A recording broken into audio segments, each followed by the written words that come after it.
अस्सलाम वालेकुम everyone, welcome to my channel drafting to game. तो देखो बेसिकली आज के जो है ना वीडियो के अंदर मैं बात करने वाला हूँ आगे का हमारा इलेक्ट्रिकल सीरीज़ के बारे में। जैसे कि लास्ट टाइम जो है ना हम लोग आर्किटेक्चर कंप्लीट कर लिए थे, तो अभी नेक्स्ट मेरे को क्या करना है आर्किटेक्चर फाइल को जो है ना लिंक करना है एक नए टेम्पलेट के अंदर। तो बेसिकली हम लोग इलेक्ट्रिकल काम में काम करने वाले हैं, तो उसके हिसाब से हम लोग यहाँ पे न्यू टेम्पलेट ले लेंगे। एंड अभी देखो मेरे पास लिस्ट में जो है ना architecture, structure and mechanical electrical template available नहीं है। जैसे कि हम इलेक्ट्रिकल में काम करें उसके हिसाब से हम लोग ब्राउज़र में जाके हम लोग एक मैट्रिक जो है ना एक इलेक्ट्रिकल टेम्पलेट हम लोग ले लेंगे। अब जैसे कि मेरे पास इंडिया बोल के ऑप्शन आ रहा है, आपके पास हो सकता है यूएस इंपीरियल या मैट्रिक आएगा। तो यहाँ पे मेरे पास electrical default metric template available है। हम यहाँ पे इसको सिंपली ओपन कर लेंगे एंड यहाँ पे ओके, ठीक है। एंड जो हम लोग लाइट की फैमिली जो क्रिएट करे हुए हैं, वो लाइट की फैमिली को जो है ना वो आर्किटेक्चर में ईज़िली ऐड इन करके एंड उसका जो है ना पूरा सर्किट वगैरह एंड डिस्ट्रीब्यूशन सिस्टम क्या रहेगा क्या नहीं उसके बारे में देखेंगे। ओके। तो अगर आप लोग वीडियो पे नए हैं तो प्लीज़ वीडियो को लाइक कर लीजिए एंड चैनल को सब्सक्राइब कर लीजिए। तो सबसे पहले टेम्पलेट ओपन होने के बाद टेम्पलेट के अंदर सबसे इम्पोर्टेंट चीज़ है हमारे पास लाइटिंग एंड पावर एंड उसी के हिसाब से अलग-अलग हमारे पास एलिवेशंस अवेलेबल है। एंड वही बेसिक सी चीज़ प्रोजेक्ट आपका ब्राउज़र हो गया एंड यहाँ पे आपका प्रॉपर्टीज़ हो गया। तो प्रॉपर्टीज़ के अंदर हमारा जो डिसिप्लिन है बेसिकली इलेक्ट्रिकल है, ठीक है? तो without any wasting a time let's start. तो इंसर्ट में जाने के बाद हम लोग यहाँ पे लिंक रिविट के अंदर चले जाएँगे एंड जहाँ पर मैं लिंक कर लिया था फ़ाइल को, वो है बेसिकली मेरा वो माय वर्क सेव जहाँ पे किया मैं वहाँ पे फ़ाइल को ओपन कर लेता हूँ। ओके, फ़ाइल का नेम मैंने यहाँ पे प्रोवाइड किया था आर्किटेक्चर ऑफ इलेक्ट्रिकल। मैं ये फ़ाइल को यहाँ पे जो है ना लिंक कर लेता हूँ। ओके, लिंक होने के बाद इसके अंदर सबसे पहली जो चीज़ रहेंगी बेसिकली हमारे को स्पेसेस ऐड करने का। तो स्पेसेस ऐड करने के लिए आर्किटेक्चर को सेलेक्ट करना नेसेसरी है। तो हम लोग यहाँ से जो है ना सेलेक्ट लिंक को ऑन कर लेंगे एंड अपने आर्किटेक्चर को सेलेक्ट कर लिए। एडिट टाइप में जाने के बाद इसका जो रूम बॉन्डिंग है हम यहाँ पे इसको ऑन कर लेंगे देन अप्लाई एंड यहाँ पे ओके। अब रूम बॉन्डिंग ऐड करने के बाद एनालाइज से हम लोग इजीली जो है ना स्पेसेस ऐड कर सकते हैं। तो स्पेस पे क्लिक करने के बाद यहाँ पर एंड यहाँ पर ओके, सारे जो है ना रूम्स में हम ऐड कर लिए। हम लोग जो है ना इसको रीनेम भी कर लेंगे, जैसे कि ये रूम 1 है एंड ये हम लोगों का रूम 2 एंड लास्ट वाला ये रहेगा हमारा रूम 3। अब सारी चीज़ों को ऐड करने के बाद हम लोग सेलेक्ट लिंक को यहाँ पे ऑफ कर लेंगे ताकि मेरा आर्किटेक्चर प्लान सिलेक्शन नहीं होना। अब ये सारी चीज़ें होने के बाद नेक्स्ट जो वर्क है हमारा बेसिकली लाइट्स ऐड करने का। तो मैंने ऑटोकैड भी ओपन कर लिया था, तो ऑटोकैड के अंदर हम लोग चेक कर लेंगे कि कहाँ पे जो है ना हम लोगों की ऑटोकैड की फाइल के अंदर लाइट्स वगैरह प्रोवाइडेड है। अभी देखो जैसे कि रूम 1 के अंदर मेरे पास 4 लाइट्स हैं, रूम 2 के अंदर बेसिकली 6 लाइट है एंड रूम 3 के अंदर भी सेम 4 लाइट्स हैं। तो रिविट के अंदर भी जो है ना सेम पॉइंट ऑफ व्यू से हम लोग लाइट्स को ऐड इन कर लेंगे। सिस्टम में जाने के बाद आपके पास यहाँ पे इलेक्ट्रिकल का एक सेक्शन है, जिसके अंदर यहाँ पे आपको दिए हुए हैं लाइटिंग फिक्सचर, जिसके लिए शॉर्टकट भी प्रोवाइडेड है LF। तो लाइटिंग फिक्सचर में जाने के बाद हम लोग यहाँ पे लोड फैमिली में चल जाएंगे एंड हम लोग जो फाइल को सेव किए हुए हैं वो है बेसिकली माय वर्क के अंदर माय जर्नी एंड यहाँ पे रिविट LV एंड ELV। यहाँ से मैं अपनी जो लाइट फैमिली है इसको मैं यहाँ पे ओपन कर लेता हूँ।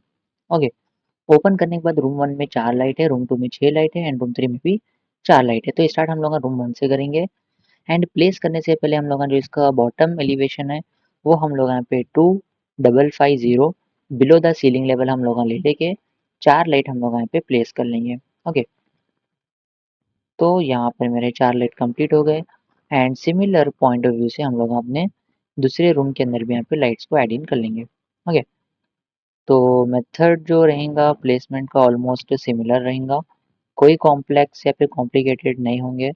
तो आप लोग सारे चीज़ों को जो है ना मैं जिस तरीके से फॉलो अप कर रहा हूँ, आप भी सेम फॉलो अप कर लो, मे बी कोई भी प्रॉब्लम क्रिएट नहीं होगी। ओके, तो ऐड इन करने के बाद रूम 3 के अंदर भी सेम मेरे को यहाँ पे 4 लाइट्स ऐड इन करना है, तो मैं यहाँ पर भी सेम पॉइंट ऑफ व्यू से लाइट्स को यहाँ पे ऐड इन कर लेता हूँ। ठीक है, अब ऐड होने के बाद व्यू में चले गए एंड 3D के अंदर से इसका जो आउटपुट है यहाँ पे आप क्रॉस चेक कर सकते हैं। सारे के सारे लाइट्स मेरे आ गए एंड यहाँ पे प्रॉब्लम हो रही है लेवल्स के अंदर। तो मैं साउथ एलिवेशन के अंदर जाके यहाँ पे जो लेवल्स है आर्किटेक्चर में 3000 mm दिए हुए हैं लेवल 2 को और हमारा जो इलेक्ट्रिकल का लेवल 2 है वो 4000 है। हम इसको यहाँ पे जो है ना हमारे रिक्वायरमेंट के हिसाब से इसको मैच कर लेंगे, ठीक है। अब मैं यहाँ से जो है ना अपना जो विजुअल स्टाइल है वायर फ्रेम कर लेता हूँ, ताकि मैं आपको सीलिंग एंड लाइट्स का यहाँ पे डिफरेंस थोड़ा बता सकूँ। अभी देखो, मेरी जो लाइट है 2550 पे है एलिवेशन, एंड हमारा जो सीलिंग है वो है 2600 पे, ठीक है। तो लाइट्स हम लोग क्या करें, सीलिंग से जस्ट हम लोग यहाँ पे नीचे प्लेस करे हुए हैं, ओके। तो इससे कोई प्रॉब्लम्स वगैरह तो कुछ भी नहीं होता, ओके। तो हम लोग यहाँ पे इसको रीसेट कर लेंगे। चाहे तो आप डिटेल लेवल फाइन व्यू रख सकते हैं, बट जब हमारे को यूज़ आएगा, जब हम लोग वहाँ सारी चीज़ों को सेटअप कर लेंगे, ओके। अब देखो, लाइटिंग वगैरह ऐड करने के बाद नेक्स्ट जो इम्पोर्टेंट चीज़ रहेंगी इसके अंदर, वो है बेसिकली आपका सिस्टम के अंदर डिस्ट्रीब्यूशन सिस्टम या फिर इलेक्ट्रिकल इक्विपमेंट को प्लेस करने का। तो इलेक्ट्रिकल इक्विपमेंट लेने के बाद आप रूम 1 के अंदर या रूम 3 के अंदर आप इजीली डिस्ट्रीब्यूशन सिस्टम को प्लेस कर सकते हैं, ठीक है। तो हम लोग डिस्ट्रीब्यूशन सिस्टम को रूम 1 के अंदर प्लेस कर रहे हैं एंड लेवल 1 के अंदर, ठीक है ना। अब प्लेसमेंट करने के बाद मेरा जो डिस्ट्रीब्यूशन बोर्ड है इस तरीके से विजिबल हो रहा, ठीक है। तो यहाँ से जो है ना सारा जो है ना कंड्यूट्स जो है ना हमारे हर एक रूम के अंदर चला जाता। अब डिस्ट्रीब्यूशन सिस्टम वर्क कैसा करता है, बेसिकली वो वोल्टेज डेफिनेशन क्या दे रहे हैं क्या नहीं उसके हिसाब से काम करेगा, ठीक है ना। अब मैं 3 रूम्स बनाई हूँ, हर एक रूम को मैं अलग अलग सर्किट्स ऐड करूंगा, ठीक है ना। तो उसके हिसाब से 3 रूम मीन्स 3 सर्किट मेरे क्रिएट होते। अब स्विचेस को भी मेरे को ऐड करना है, तो सिस्टम के अंदर से हम लोग जो है ना यहाँ पे डिवाइस के अंदर से यहाँ पे लाइटिंग ले लेंगे, एंड लाइटिंग के अंदर यहाँ पे 3 पोल स्विच आ रहा, तो हम लोग यहाँ पे लिस्ट के अंदर प्रॉपर्टीज के सिंगल पोल स्विच ले लेंगे, एंड यहाँ पर जो है ना मैं बेसिकली 3 से 4 जो है ना स्विचेस ऐड कर लेता हूँ। ऐड करने से पहले डिटेल लेवल फाइन व्यू, ठीक है, ताकि मैं स्विचेस को एक के बाजू एक ईजिली यहाँ पे प्लेस कर सकूँ, ठीक है। मैं अपने रूम के हिसाब से जो है ना 2 से 4 स्विचेस मैं ऐड इन कर ले रहा हूँ, ठीक है। अगर कहीं आपको ज़्यादा रिक्वायरमेंट है तो आप ज़्यादा ऐड कर सकते हैं, कोई प्रॉब्लम नहीं है, ठीक है। इन फ्यूचर आप कभी फैन बना रहे हैं, एयर कंडीशनिंग सिस्टम बना रहे हैं, तो उसके लिए वो चीज़ जो है ना ईजिली वर्क हो जाती है, ठीक है। लेकिन एयर कंडीशनिंग सिस्टम का जो स्विच रहता है बेसिकली उसको आप जो है ना नॉर्मल जो है ना सर्किट से अटैच नहीं करना, क्योंकि वो एक बेसिकली पावर स्विच रहेगा, तो उसके लिए एक सेपरेटली जो है ना कंड्यूट रूटिंग जाएगा, ठीक है। तो आज की सीरीज में हम लोग का बेसिकली जो है ना लाइट कैसा प्लेस करना, एंड फाइल को कैसा लिंक करना, स्पेसेस कैसा ऐड करना, एंड डिस्ट्रीब्यूशन सिस्टम को कैसा प्लेस करना, एंड स्विचेस को कैसा प्लेस करना, इसके बारे में देखें, ठीक है। तो इंशाल्लाह आने वाले जो है ना टॉपिक्स के अंदर हम लोग का डिस्ट्रीब्यूशन सिस्टम कैसा क्रिएट करना, ठीक है, एंड उसके अंदर सिंगल पोल के हिसाब से क्या क्या वोल्टेज डेफिनेशंस वगैरह अपने को ऐड करना रहता, क्या क्या जो है ना नेसेसरी चीज़ें रहती है, इंशाल्लाह उसके बारे में देखेंगे, ओके। तो आप लोग हैं सारी चीज़ों को जो है ना प्रैक्टिस करके देख लीजिए, ठीक है। तो इंशाल्लाह हम आने वाले जो है ना सेशन के अंदर आगे की डिटेल देखेंगे। जब तक के लिए अल्लाह हाफ़िज़। अस्सलाम